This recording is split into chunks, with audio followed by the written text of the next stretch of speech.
Ready? Start. The girl had expressed a marked reluctance to stay with her father. The High Court was of the opinion that the children had developed a long-standing affection towards their maternal grandfather, aunt and uncles. It will take a while before they develop the same towards their stepmother. The sex of the minor girl, who would soon face the difficulties of attaining adolescence, is an important consideration, though not a conclusive one. She will benefit from the guidance of her maternal aunt if custody is given to the respondent, which the appellant will be in no position to provide. Further, there is a special bonding between the children, and it is desirable that they stay together with their maternal grandfather, uncles, and aunt. In case of custody of the minor children, the family law, that is the Mohammedan law, would apply in place of the Act. Considering the provisions under Section 353 of the Mohammedan law, the High Court had held that the preferential rights regarding the custody of the minor children rests with the maternal grandparents.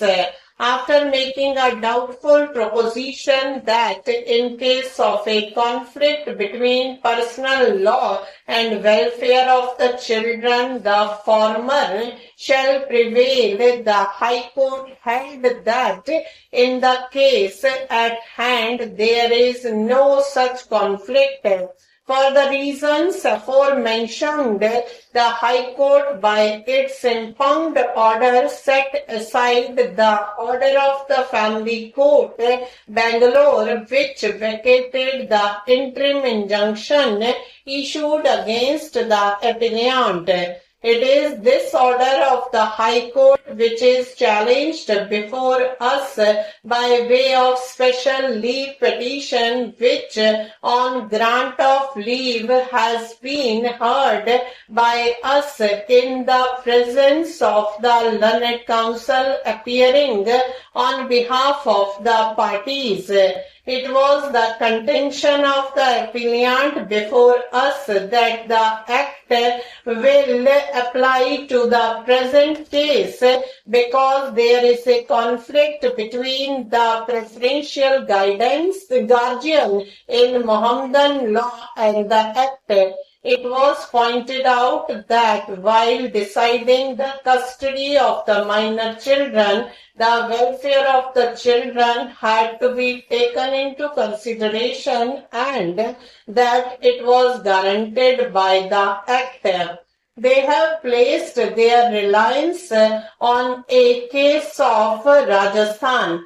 The Rajasthan High Court in the cited case held that where the provisions of personal law are in conflict with the provisions of Guardians and Wards Act, the latter shall prevail over the former.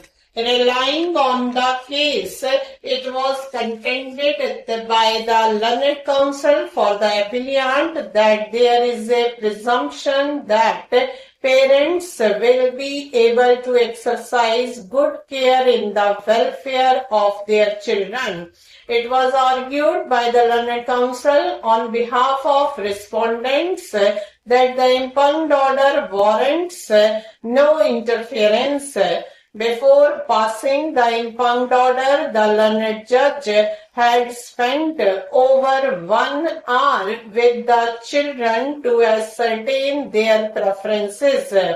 The children have been living with the respondents since their mother's death in June 2006, as the High Court had stayed the order of the Family Court vacating the injunction order. While the respondents had been complying with the visitation rights granted to the appellant, the children were not happy with the treatment meted out to them during the time they spent with their father and stepmother. In contrast, respondent number 3, contrary to the apprehensions expressed by the appellant, has stated on record that she had no intention to marry and would devote her life towards the welfare of the children. Respondents further asserted that the cited cases are not applicable to the facts of this case. We have heard the learned counsel for both the parties and examined the impugned order of the High Court and also the orders passed by the family court. After considering the materials on record and the impugned order, we are of the view that at this stage the respondent should be given interim custody of the minor children till the disposal of the proceedings filed under section 7, 9 and 17 of the Act. Section 12 of the Act empowers courts to make such order for the temporary custody and protection of the person or property of the minor as it thinks proper.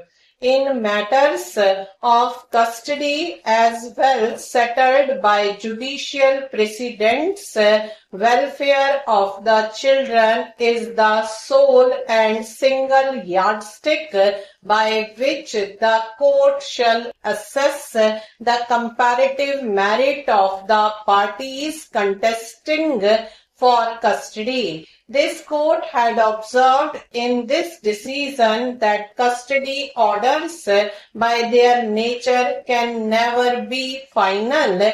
However, before a change is made, it must be proved to be in the paramount interest of the children.